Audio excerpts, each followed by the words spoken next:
यहाँ तक कि समीर के कत्ल में भी बराबर के शरीक हैं। ये मत समझ लो कि मैं डर जाऊंगा। किसकी मोटरसाइकिल का?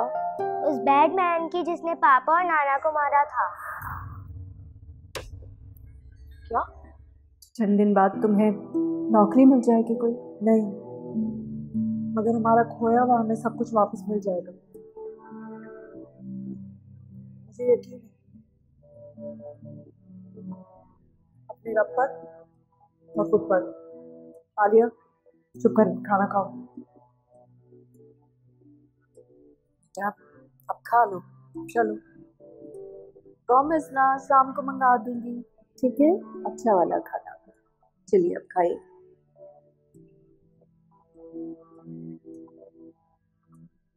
ये जहां भी जाती आज तो मैं इसके पीछे पीछे जरूर जाऊंगी।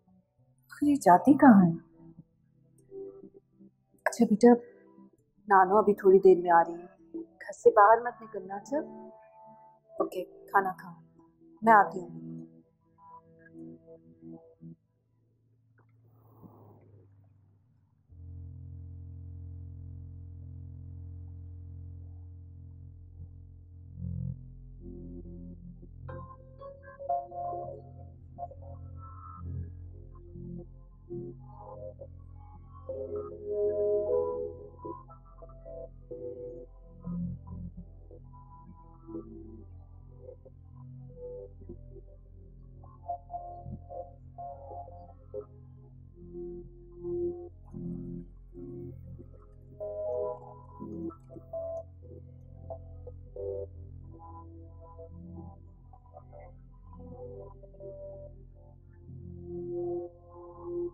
वकील साहब, 2 महीने बाद समीर के पापा की बरसी है। अब 1 साल हो रहा है, कोर्ट रूम के चक्कर लगा लगा कर थक गए। इंसाफ कब मिलेगा?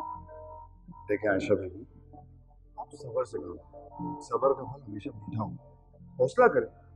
और फिर आपको तो पता है ना, ये अदालत और कचहरी के चक्कर काटते काटते लोगों की उम्रें गुजर जाती हैं। लेकिन आपको मैं एक बात बता दूं कि आपका केस बहुत तेजी से होगा। आयशा, अम्मी आप यहाँ क्या कर रही हैं? तुम रोज यहाँ आ सकती, तो मैं क्यों नहीं आ सकती हूँ? अम्मी आपको यहाँ नहीं आना चाहिए था। और आप तो इतनी सीढ़ियाँ चढ़ के आई होंगी, आप थक भी गई। रहने दो। अच्छा वो आयशा बीबी, मैं आपसे कोर्ट रूम में।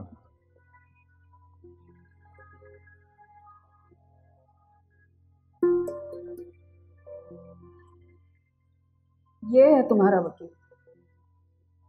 आयशा क्या हो गया है? क्यों अपना वक्त जाया कर रही हो? अब अच्छा खैर छोड़ो, ये बात मैं तुमसे यहाँ नहीं करूंगी। चलो मैं तुम्हारे साथ चलती हूँ। आज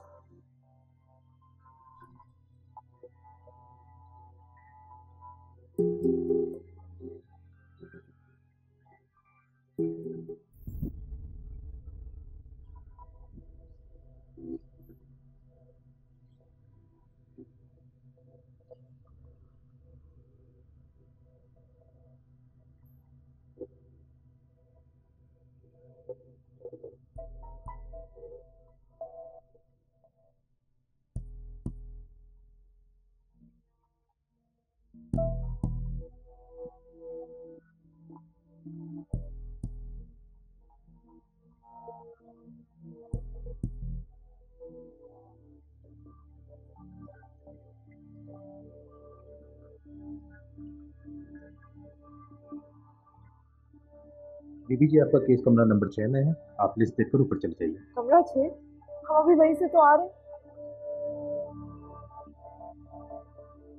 चले यही सब करूँ। आ जाओ।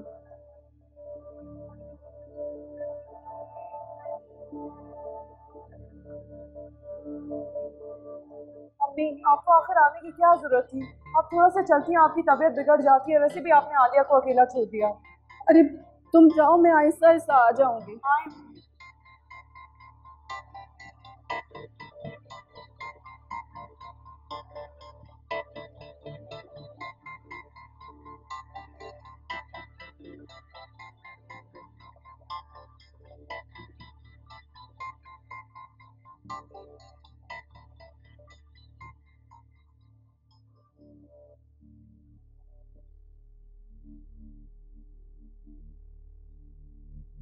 जी। कहाँ रह गए थे आप लोग? मैं कब से फोन कर रहा हूँ। वो तो अल्लाह का शुक्र है कि जज साहब खुद भी लेट आए, वरना आप लोगों को पता है हम लोगों पर जुर्माना भी लग सकता है। अरे हम तो 2 दफा इस कमरे के सामने से गुजरे थे, कमरा नहीं मिल रहा था हमें। चले अरे चलें, छोड़े, चलें, जल्दी आए।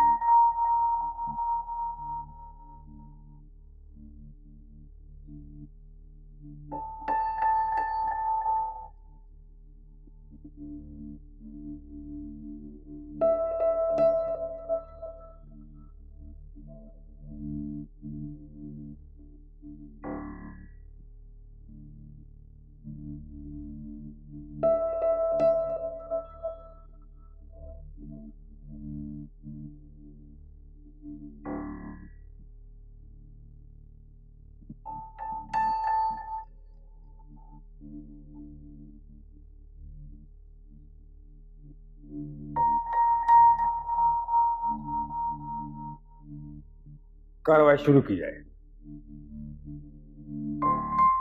साहब, मुझे हैरत है अपने साथी वकील पर, जो तमाम सबूत और गवाहों की हकीकत जानते हुए भी इस केस को दोबारा अदालत में लेकर हाजिर हो गया।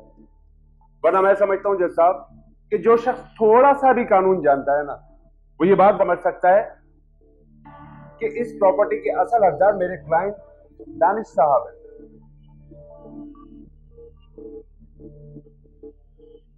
ये केस अदालत का वक्त जाया कर रहा है जज साहब। वक्त तो पहले जाया किया गया था जज साहब। जाली कागजात और झूठे गवाह पेश कर। I object my Lord. Objection sustained. ये कागजात बिल्कुल असली हैं और हकीकत तो ये है कि मेरे क्लाइंट दानिश साहब अपने भाई समीर से बहुत मोहब्बत करते थे। इसीलिए समीर साहब ना सिर्फ उनकी फैक्ट्री संभालते थे बल्कि उनके घर में भी रहा करते थे।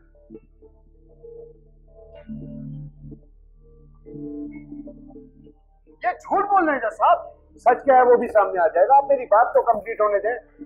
जैसा मैं ये कह रहा था कि ये चालाक और मक्कार औरत आयशा, ये मेरे क्लाइंट की नहीं जज साहब, बल्कि इस मुआशरे में मौजूद हर औरत की तौहीन कर रहे हैं। आयशा का जो किरदार है जज साहब, उससे तौहीन तो औरतों की हो रही है। अभी चंद दिन पहले एक रॉबरी में समीर की जान चली जाती है और उसके ठीक 10 दिन बाद जज साहब ये प्रॉपर्टी का अपने आप को हकदार जाहिर करने लगती है। जज साहब, ये अदालत को गुमराह करने की कोशिश कर रहे हैं।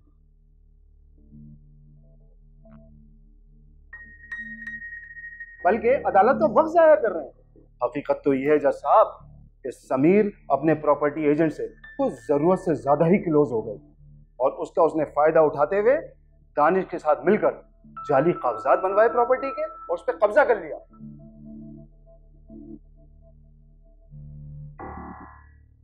यही तो वजह है कि आज तक वो प्रॉपर्टी एजेंट मफरूर है। जज साहब, मेरे काबिल दोस्त शायद होश में नहीं है। ये कागजात बिल्कुल असली हैं जज साहब, और इसमें वो एग्रीमेंट भी मौजूद है जो समीर साहब ने खुद बनवाया था, जिसके बिहाफ पर वो फैक्ट्री के अकाउंट से पैसे भी लेते रहे अपने अकाउंट में। जज साहब, मेरी अदालत से दरखास्त है कि उन डॉक्यूमेंट्स को फौरी तौर से इस क्रेंटिक डिपार्टमेंट में जांच के लिए भिजवा दिया।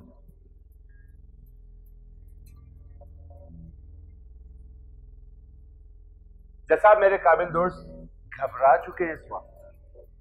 रिपोर्ट आ चुकी है और आपके सामने टेबल पर मौजूद है।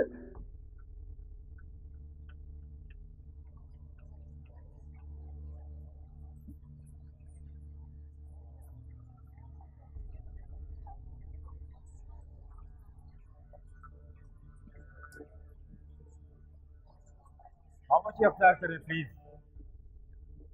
इस मुकदमे का फैसला रिसीव के बाद सुनाएगा।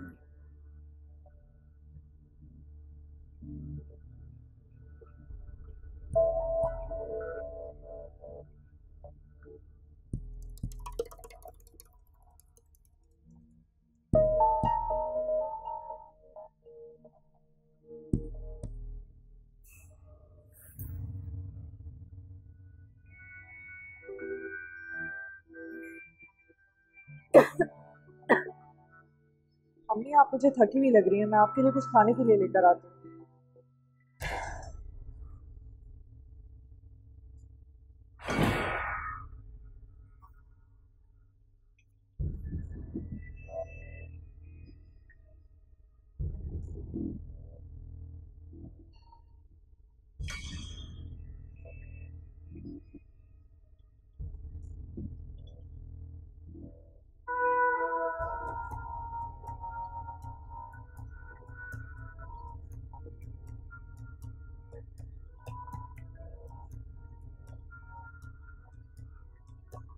अपनी बेटी को समझाओ, उसे समझाओ कि मेरे बाप दादा की जायदाद की जान छोड़ दी। इस दिन ऐसा ना हो कि उसे आपके नाम की तस्बीह पढ़नी पड़ती। तू अपने आप को रईस समझता है?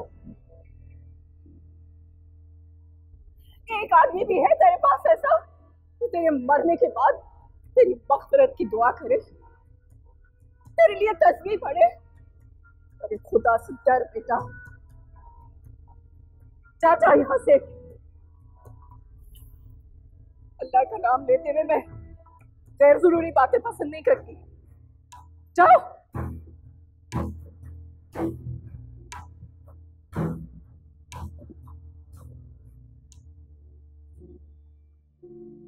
ये क्या कह रहा था?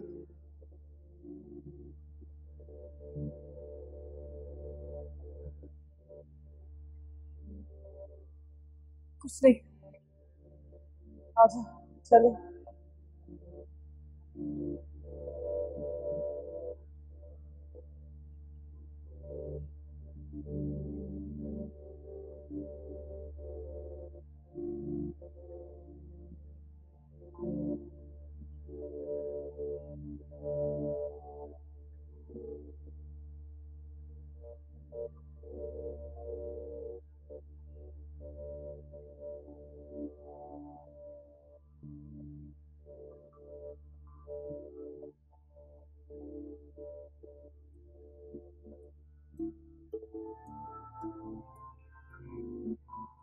तमाम सबूतों और फॉरेंसिक डिपार्टमेंट की रिपोर्ट्स को जांचने के बाद ये बात साबित हो गई है कि इस जायदाद के असली हकदार दानिश शरीफ हैं।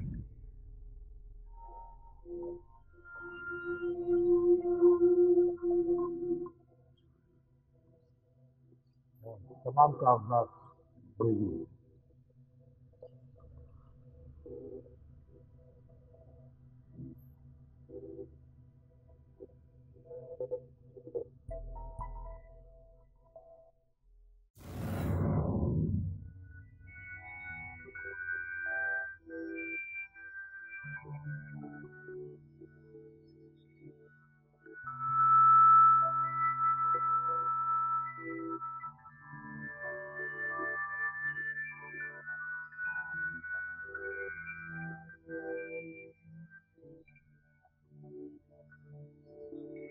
आयशा,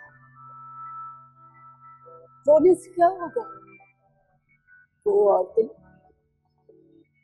जो अपना सब कुछ बेच कर अदालत से इंसाफ मांगती है, उनकी सारी जिंदगी, उनके बच्चों की जिंदगियां इन अदालतों और इनके पार्कों में गुजर जाती है। बेटा, औरत की असल दौलत तो उसकी इज्जत है।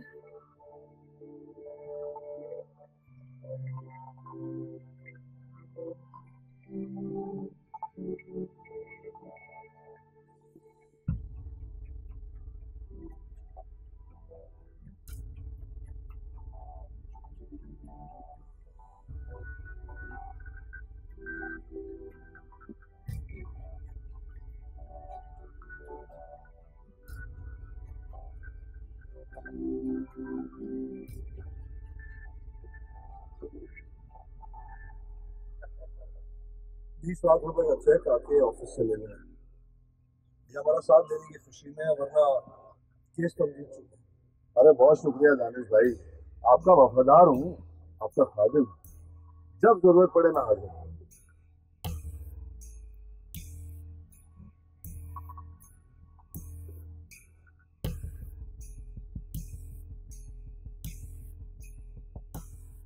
अच्छा, जो पिछले 6 माह से मुझे धोखा दे रहे हो, उसे हमदर्दी कर रहे हो,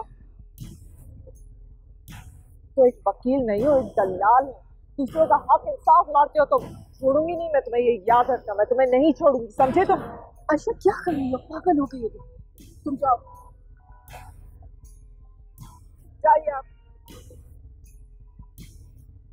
तुम पागल हो गई हो क्या? किससे लड़ोगी तुम? चलो।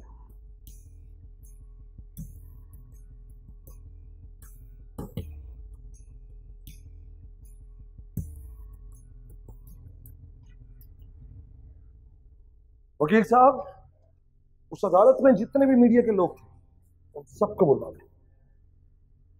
वो किस लिए? मिल्कियत तब हमारी हो चुकी है, पूरे शहर को इस बात का पता था। समझ गया।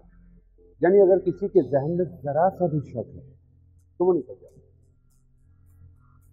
हो जाएगा, ताकि लोग खुलकर आपके साथ पैसा डालें। आज ही बुला लो। like it. I like it.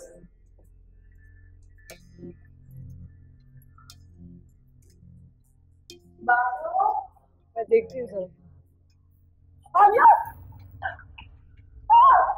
Alia Alia Alia, अम्मी एम्बुलेंस को फोन करें जल्दी से। अरे इसको फोन करो। अरे किसे फोन नहीं, किसे?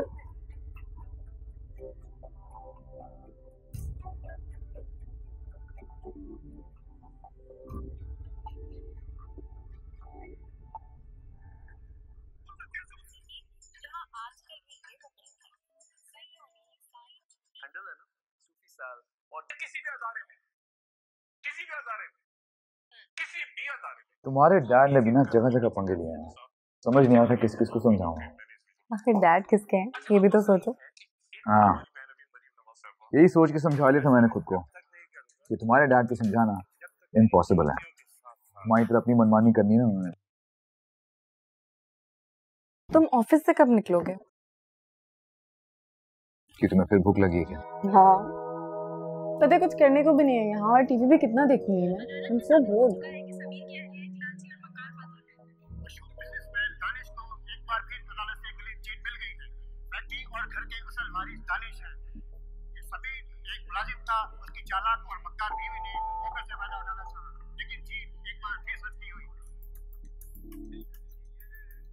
खाना खाने चले? जैसा कि कोर्ट में साबित हो गया है कि ये फैक्ट्री के असल मालिक दानिश और समीर, जो कि सुटेले भाई थे, ये एक मुलाजिम की हैसियत से काम करते थे। दानिश को एक बार फिर अदालत से क्लीन चिट मिल गई है। फैक्ट्री और घर के असल मालिक दानिश है। ये समीर एक मुलाजिम था, उसकी चालाक और मक्कार बीवी ने मौके से फायदा उठाना चाहा, लेकिन जीत एक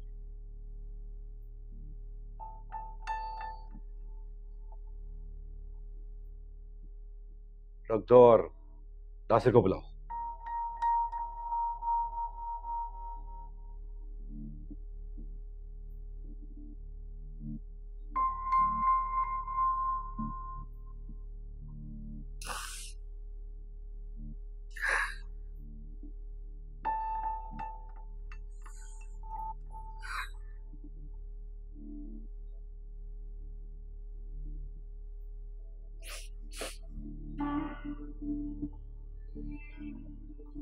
जी सर, आपने बुलाया? नासिर, जी सर। वो यूएसबी मिली या नहीं, आखिर गई कहाँ? सर जो कुछ भी मिला था मैंने आपको उसी दिन दे दिया था। ये बताओ कि मेरे यूरोप जाने के बाद मेरे कमरे में कोई आया था? नहीं सर, आपका रूम तो उसी दिन से बंद है। ठीक है, तुम जाओ। जी सर।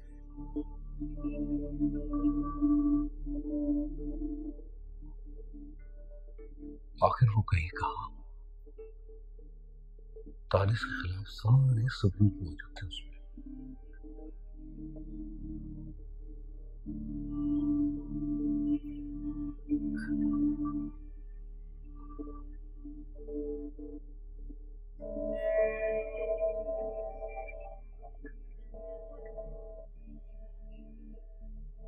जैसा कि कोर्ट में साबित हो गया है कि ये फैक्ट्री के असल मालिक दानिश और समीर, जो कि सुटेले भाई थे, ये एक मुलाजिम की हैसियत से काम करते थे। अदालत में साबित हो चुका है कि समीर की हैसियत इलाची और मकान मालूम है। जीत मिल गई है। फैक्ट्री और घर के असल मालिक दानिश है। समीर एक मुलाजिम था, उसकी चालाक और मक्कार बीवी ने मौके से फायदा उठाना चाहा।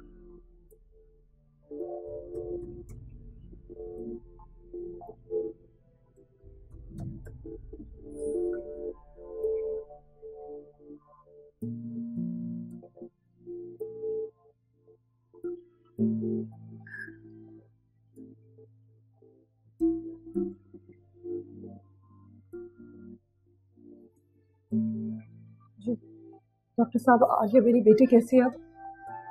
खून बहुत बह गया था, और खुदा का शुक्र है कि अब बेहोश में है। अभी तो बेहोश है, जब होश में आए तो आप उसे मिल सकते हैं। Thank you.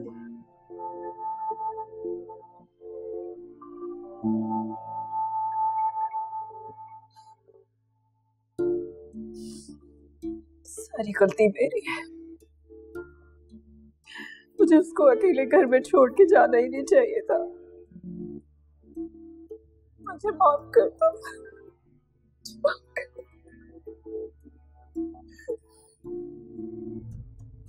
आयशा के साथ नाइंसाफी हुई है। हाँ हाँ, जब तक उसके हक में फैसला नहीं होता तब तक तो तुम्हें नाइंसाफी लगेगी। वैसे I just want to tell you I am not interested in her. मुझे ना उसमें इंटरेस्ट है ना उसके केस में। तुम्हें उस पर इतना गुस्सा क्यों आ रहा है? मैं गुस्सा नहीं हो रही, मैं तुम्हें सिर्फ बता रही हूँ कि उसके केस से ना उससे तुम्हारा कोई ताल्लुक है। तुम क्यों इतना परेशान हुए चले जा रहे हो? परेशानी तो होती है। क्यों होती है?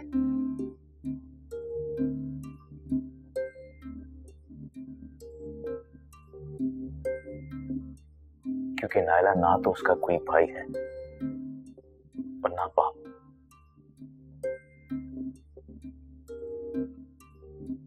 और अब ना ही हस्बैंड। तो फिर तुम ये डिसाइड कर लो कि तुम उसकी लाइफ में क्या बनना चाहते हो, हस्बैंड या भाई।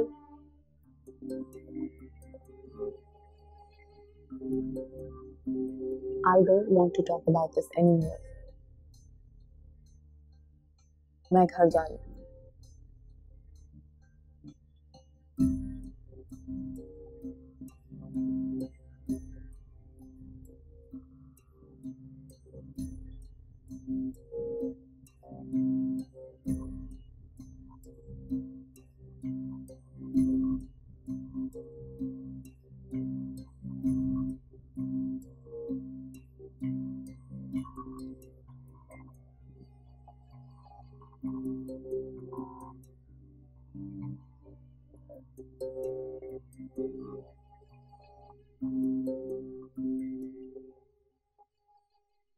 आलिया भी होश में है और आप चाहें तो मैं जा सकते हैं, लेकिन जाने से पहले काउंटर पर बिल अदा।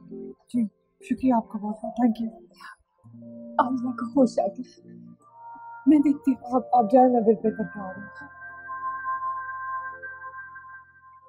Thank you sir, thank you very much. अरे सिर्फ मेरी नहीं, हम सबकी जीत है सर। वो कहते हैं ना कि हक और सच की आवाज छुपाए नहीं जा सकती। दोस्तों, जब चाहे ऑफिस आ जाइए, आप अपना office. Talk to you later sir, thank you very much. भाई जीत की खबर क्या चली तो दुश्मन भी दोस्त बन गए और हमारे साथ काम करने की ख्वाहिश भी जाहिर कर दी वकील साहब। दुश्मन तो सर हालात देखकर दोस्त बन रहे, लेकिन उन लोगों का क्या जो दोस्त हमारा दुश्मन है और वार करने का मौका तलाश कर रहे।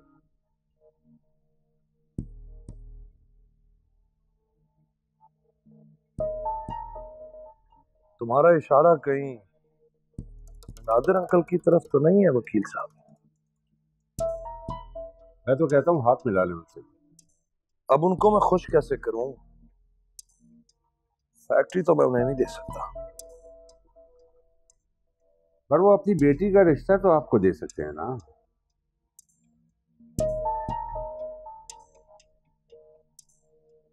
भाई मंगनियां तो होती ही टूटने के लिए है, एक ट्राई करके देखिए, हो सकता है बात बन जाए और इस मुबारक मौके पर सभी खुश हो जाएं।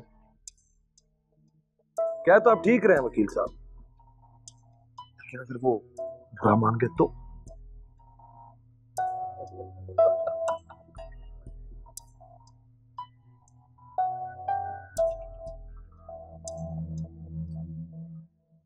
बहुत दर्द हो रहा है, बहुत। ना एडवेंचर्स नहीं हुआ करो। हाँ,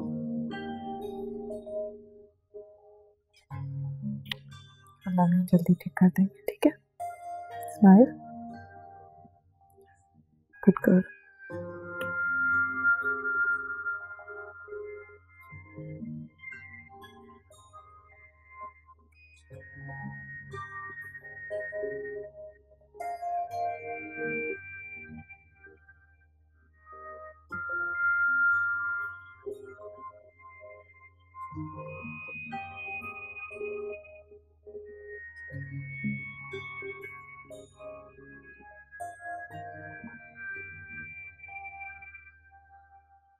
अम्मी मुझे माफ कर दो,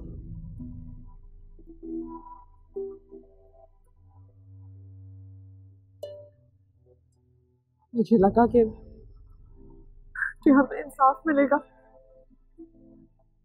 लेकिन हमारा जो बचा कुचा था वो भी लूट कर ले गए। मुझे आपकी बात सुन लेनी चाहिए, मुझसे गलती हो गई। अब भी वक्त है बेटा, खुद को संभालो, अपनी बच्ची के मुस्तकबिल के बारे में सोचो। हमारा सब कुछ, हमारी दौलत तो आलिया ही, मेरा क्या भरोसा,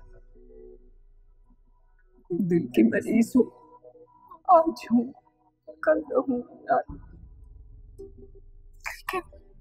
तू तो जवान है मेरी बच्ची, अपनी जिंदगी यूं तबाह न कर, मुझसे वादा कर, मुझसे वादा कर, अब ये अदालत केस इस सब कुछ से दूर रहेगी। देख पाऊं वादा।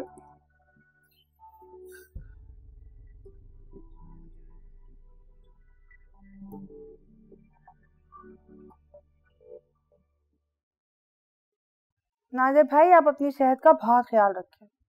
कुछ दिनों में बच्चों की शादी है और आप अपनी सेहत की परवाह किए बगैर फिर से दफ्तरी कामों में मसरूफ हो गए। लगता है शहरियार ने शिकायत लगाई आपको। देखें, खुदा ना खासा अगर आपको कुछ हो गया ना तो मैं बच्चों की शादी की तैयारी आगे पीछे नहीं करूंगी। आप फिक्र ना करें बहन, आप देखिएगा सबसे आगे मैं ही होऊंगा। अल्लाह आपको सेहत दे, आमीन। बच्चों की शादी की खुशी इतनी बड़ी होती है कि उसके आगे हर बीमारी छोटी लगने लगती है। सही है भाईजान, बिल्कुल सही है। वैसे मैंने आपको पता क्यों फोन किया था? मैंने इसलिए फोन किया था कि आज शाम से ना मैं ढोलकी रखवा रही हूँ, तो मैं चाह रही थी अगर आप नाइला को हमारी तरफ भेज देते तो उसका दिल भी बहल जाएगा और हमारे घर में रौनक भी लग जाएगी। जी जी क्यों नहीं, अब तो आप ही की बेटी है। हो सके ना भाईजान तो आप भी तशरीफ लाइएगा, लेकिन थोड़ी सी ना डांस की प्रैक्टिस करनी होगी आपको। नहीं बहन, मैं नहीं आ पाऊंगा। हाँ अलबत्ता नाइला जरूर हाजिर होगी। इसके अलावा कोई भी काम हो तो बताइए। अच्छा अच्छा ठीक है, अल्लाह आपको सेहत दे। खुदा हाफिज भाईजान। अल्लाह हाफिज। हाय, सारे काम ऐसे के ऐसे ही पड़े हुए हैं। अभी औरतों का आना जाना शुरू हो जाएगा, जल्दी करो। वो कहाँ से आ रही है? जल रहा है कुछ? हाय हाय, शहरियार का नाश्ता मैंने चूल्हे पे रखा था, मैं तो फोन में भूल गई, तुमने भी नहीं देखा? अल्लाह।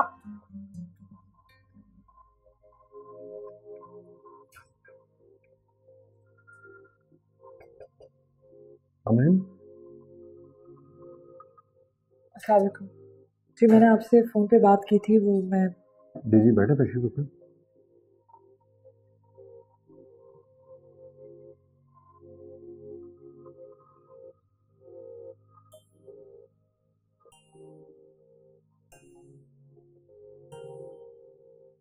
आपने तो एलएलबी किया हुआ है, इम्प्रेसिव।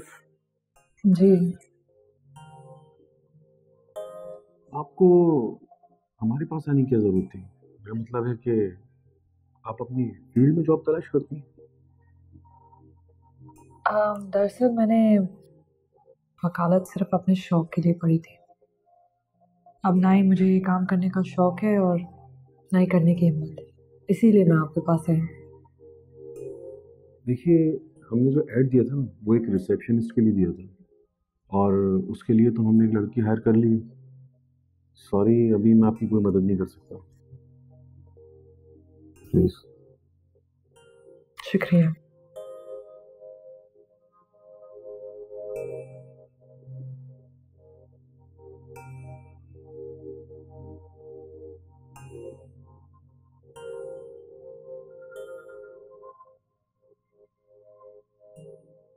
कम से कम दरवाजे पे दस्तक देके तो आ जाया करें। है? मैं पहले दस्तक दूं, फिर इजाजत लूं, फिर अंदर आऊं? इतनी देर में तो नाश्ता ठंडा हो जाएगा ना। नाश्ता लाई तुम्हारे लिए, कर लेना। मैं कर लूंगा अम्मी, आप प्लीज जाएं। हाँ जा रही हूँ। सुनो, ऑफिस से जल्दी आ जाना। अम्मी आप मुझे 500 बार यही बात कह चुकी हैं, मैं आ जाऊंगा जल्दी। आपको पता नहीं जल्दी ढूंढ के रखने की जरूरत क्या थी? और इतनी खुशी के मौके पे इतनी गंदी शक्ल बनाने की जरूरत क्या है तुम्हें? लोग तो अल्लाह से मांगते हैं कि कोई खुशी का मौका मिले, और तुम नाश्ता कर लेना। मैं सबसे जीत सकता हूँ, लेकिन सिर्फ अपनी माँ से नहीं जीत सकता। सही भी आप वकील की माँ है वैसे। आ जाऊंगा टाइम पे, नाश्ता भी कर लूंगा। खुश? आ जाना, नाश्ता ठंडा होने।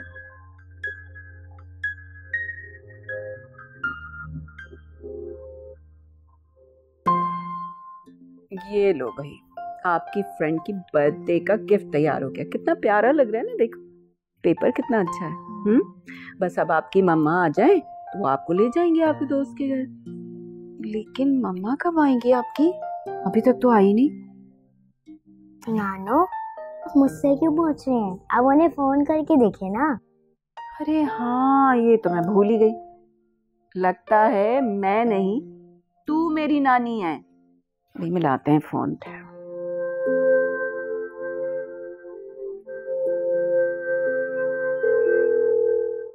नानो फोन लगा।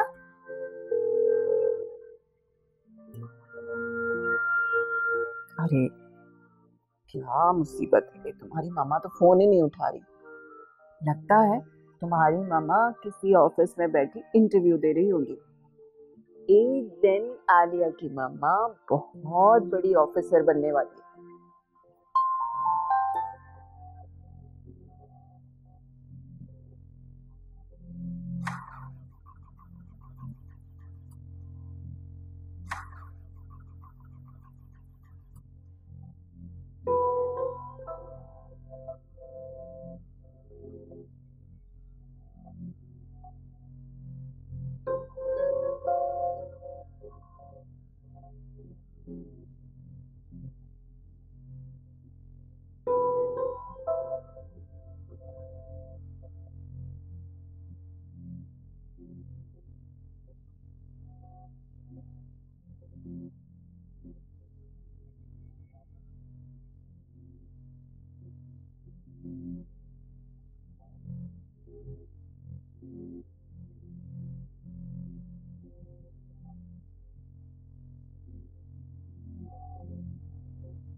कहाँ रह गई थी?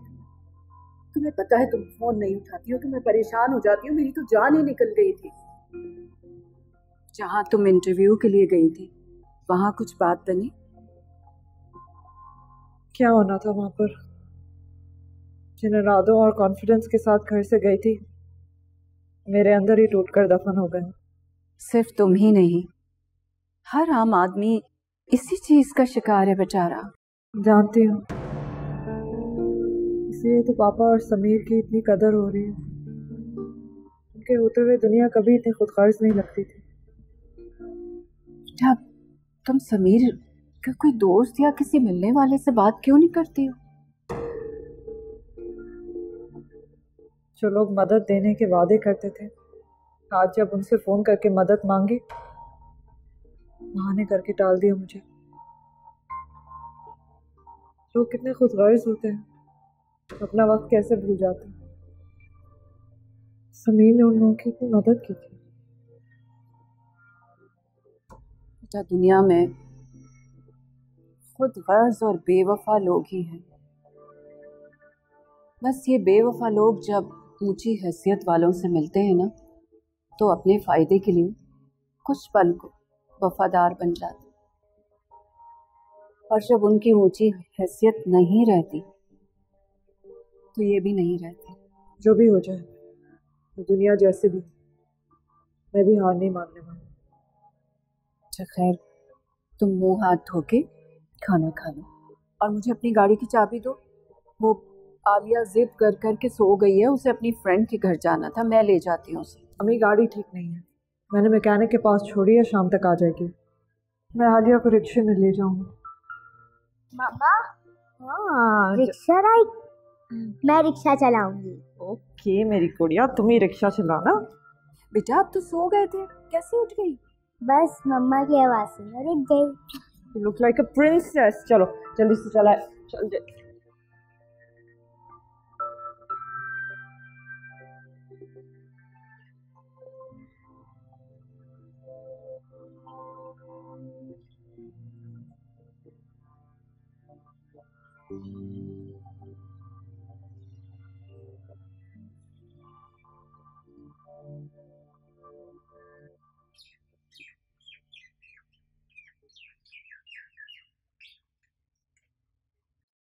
कामरान साहब, अभी तो आप हमारे पार्टनर बने हैं और आगे देखिएगा कि किस किस्म के हम आपको मजे करवाते हैं।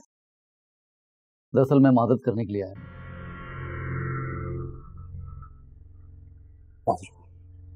कैसी माजूम? जी वो खुल के बोलिए कामरान साहब, क्या बात है? दानिश साहब, मैं आपके साथ फैक्ट्री में पार्टनरशिप नहीं करना चाहता।